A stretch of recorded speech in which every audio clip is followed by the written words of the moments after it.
Hello guys, so halos lahat ng console is meron ako. So meron akong Xbox, meron akong PlayStation, meron akong Steam Deck, meron akong gaming laptop, meron akong Legion Go, meron akong dalawang Nintendo Switch at meron akong mga retro console. So ang pag-uusapan natin ngayon is yung dalawa lang naman na laging naglalaban, no? Which is yung PlayStation at syempre yung Xbox. Kasi yung Switch, lalabas na yung Switch 2 eh. So ano ba guys yung mas maganda sa dalawa? Xbox ba o PlayStation? So, konting istorya lang naman. Nung bata kasi ako, lagi akong tambay dun sa may labas ng bahay nung kapitbahay ko na meron siyang PlayStation kasi yung nanay niya is nagtatrabaho sa Japan. Alam nyo na, pag nagtatrabaho sa Japan, di ba? Parang lahat ng gusto is nakukuha nila. Nagbabaka sakali ako na baka lumabas siya, tapos makita niya ako, tapos bigla niya akong tawagin na maglaro ng PlayStation. Tapos sumunod ka naman na experience sa may PlayStation is dyan sa may Balara Academy. Ang renta dati is 25 pesos per hour sa PlayStation. Ang laki nun, nung panahon na yon. So siguro mga 25 years ago na yon yung nagre-renta ako ng PlayStation nga dun sa may Balara Academy. Tapos usually nilalaro ko doon mga fighting games lang like King of Fighters, Marvel vs Street Fighter, yung mga Metal Slug, ganyan lang yung nilalaro ko noon kasi nga hindi ako pwede maglaro dati ng mga RPG game like Resident Evil. Kasi imagine niyo guys, no? Hindi ka pa siguro nakakalabas nung mansion doon o nung police station, eh ubos na isang oras mo. Eh alam niyo naman kung ilang oras nilalaro ang Resident Evil or mga RPG na games, no? So wala akong ganung kalaking halaga para makapagrenta ng ganung katagal. Ako kasi personally hindi ako nagkameron ng PlayStation nung bata ako. PlayStation 1, PlayStation 2, hindi ako nagkameron yan. So nung nagkapera na ako, doon nakabili na ako ng PlayStation 3 nung lumabas yung PlayStation 4. PlayStation 3 yung binili ko, tapos lumabas yung PlayStation 5. PlayStation 4 naman yung binili ko. Tapos yun nga, hanggang sa nakabili na ako ng PlayStation 5, nasabi ko sa asawa ko is para sa anak natin. Alam niyo naman yung style yan ng mga tatay ngayon, di ba, sabihin para sa anak nila, pero totoo, para sa atin yun, no? Kasi nga, we're healing our inner child. So December 2022, una kong nabili yung PlayStation ko sa scalper pa. Ang mahal nun, 43,000, may kasama na siyang controller, tapos meron na siyang God of War na Ragnarok. Tapos nung last year lang is nakabili naman ako ng Xbox. Yung Series S lang naman, hindi siya Series X. Kasi iniisip ko noon, kailangan ko lang yung maliit para nadadala-dala ko. Kasi bumili rin ako guys ng portable na monitor para doon sa may Xbox na Series S na ngayon binibenta ko na yung portable na monitor, no? So, ang brand new price noon is 26,000. So, binibenta ko siya guys ng 13,000 na lang, no? So, kalahati na lang yung presyo. So, balik tayo dun guys sa may topic natin. Ano ba ang mas maganda, Xbox ba o PlayStation? So unahin na natin guys yung Xbox over PlayStation. So para sa akin guys, ang pinakamagandang advantage ng Xbox sa may PlayStation is yung games. Kasi guys, kapag pinili mo yung Turkey region sa may Xbox is napakamura ng mga games nila. Naalala ko nung Black Friday sale, nakabili siguro ko dun mga 32 games sa halagang 1,200 pesos lang. So magugulat ka dyan guys, may mga games dyan na halagang 10 piso. Kapag ka-convert mo sa Philippine peso, tapos may mga halagang 15 pesos, 20 pesos. So kung gusto mo talagang makatipid sa mga games, grabe guys, walang tatalo sa Xbox. Kahit na ilaban mo pa yung Nintendo Switch, ilaban mo pa yung PlayStation, ilaban mo man yung Steam dyan, walang tatalo guys sa pinakamurang games na mabibili mo sa Xbox. So okay, compare nyo naman yung mga latest na games sa may Xbox, halimbawa Turkey region. Yung Split Fiction na nilalaro ngayon namin ng anak ko, mabibili mo siya ng 2,600 pesos yata pag kinonvert mo siya sa Philippine peso sa Xbox. Tapos mabibili mo naman siya sa may PlayStation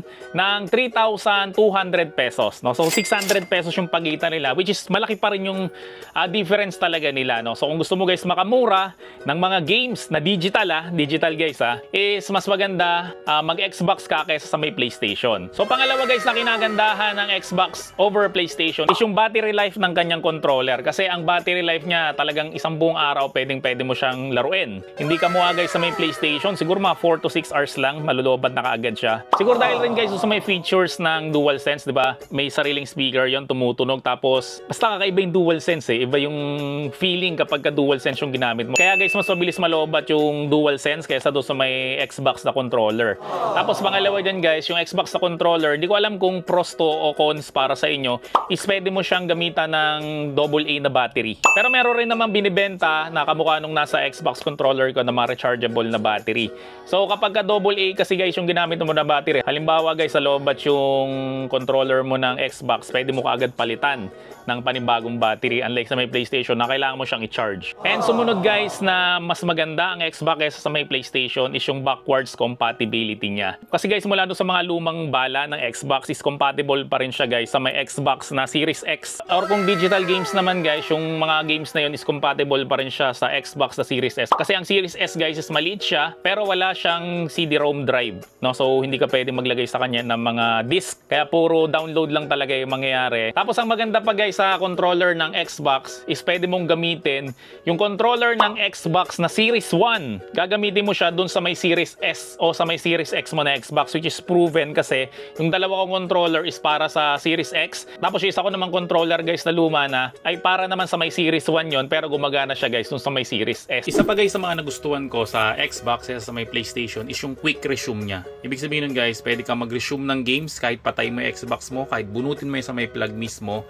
Kapag ka ginamit mo guys yung quick resume, mabilis mo guys na mare-resume yung iyong game. And lastly guys na maganda sa may Xbox over PlayStation is yung kanyang PC Game Pass. So meron tinatawag na PC Game Pass para sa may PC lang. Ang halaga niyan is 185 pesos per month. So makakapaglaro ka guys sa mga 400 games dun sa may PC mo. Tapos kapag kasinama mo naman guys yung sa may Xbox at dun sa may PC, mga 700 pesos per month ang babayaran mo. Ang tawag dun is Game Pass Ultimate, no? So pwede kang maglaro sa may Xbox mo at pwede ka rin guys maglaro dun sa may PC mo. So makakatipid ka guys kahit papano kapag binili mo guys yung Game Pass na Ultimate. Kasi sa PlayStation guys, naka-discount ako nung Black Friday sale nga na 1 taon na meron akong PlayStation Plus. Yun yung tawag nila sa kanila, diba? Sa Xbox is Game Pass, sa may PlayStation naman is PlayStation Plus. So nakatipid ako nun siguro mga 6,500 yung binayaran ko for 1 year na. Actually, dapat mga 600 to 700 per month rin yung binabayaran dun kapag ka sa Pilipinas ka. So kapag ka nag-avail ka guys ng Game Pass Ultimate, pwede ka guys maglaro sa PC mo,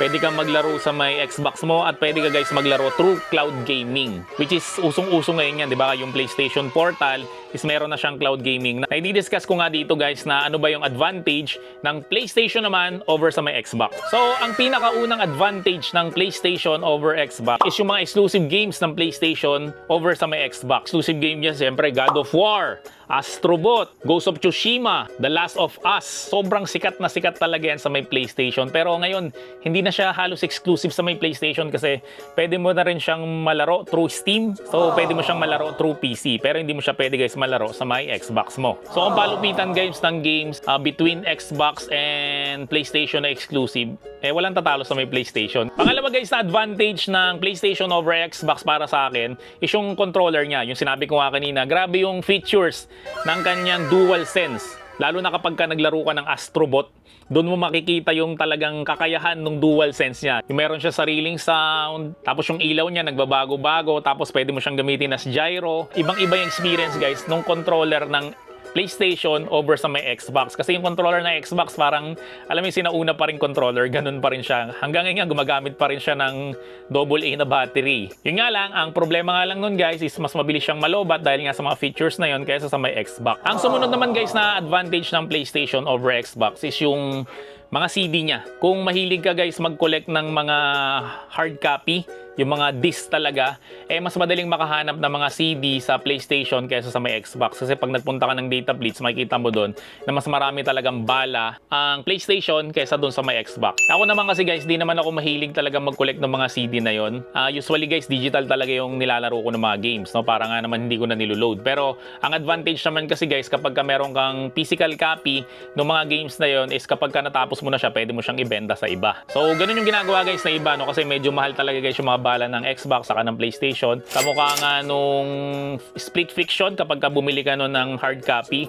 ang halaga nun is 2,650. So kapag ka natapos mo na yon is pwede mo siyang ibenta sa iba, tapos pwede ka ulit bumili ng another bala. Then ang isa pa guys sa maganda ng PlayStation over Xbox is yung PS Portal niya. Pwede ka guys mag-remote play using yung PS Portal mo dun sa may PlayStation mo. Pero ang kinaganda niyan guys, ngayon daw is kapag ka nag-register ka ng PlayStation Plus US region, is pwede ka nang maglaro ng mga games na nando doon sa may library ng PlayStation Plus na yon kahit wala kang PlayStation 5. So gagamitin mo lang guys yung iyong PlayStation Portal at kailangan mo lang guys ng internet connection. Ang problema naman yan guys, yung mga games na binili mo na digital is hindi mo guys malalaro doon sa may PS Portal mo kasi nga ang mga kasama lang talaga doon is yung nasa library lang mismo ng PlayStation Plus. So yan guys yung sarili kong opinion. Okay? Okay? Sarili ko guys, opinion to ha. Conclusion lang, kung tatanungin nyo ako kung ano ba guys yung mas maganda sa dalawa, mas maganda talaga guys para sa akin is yung Xbox dahil nga sa mga mura ng game.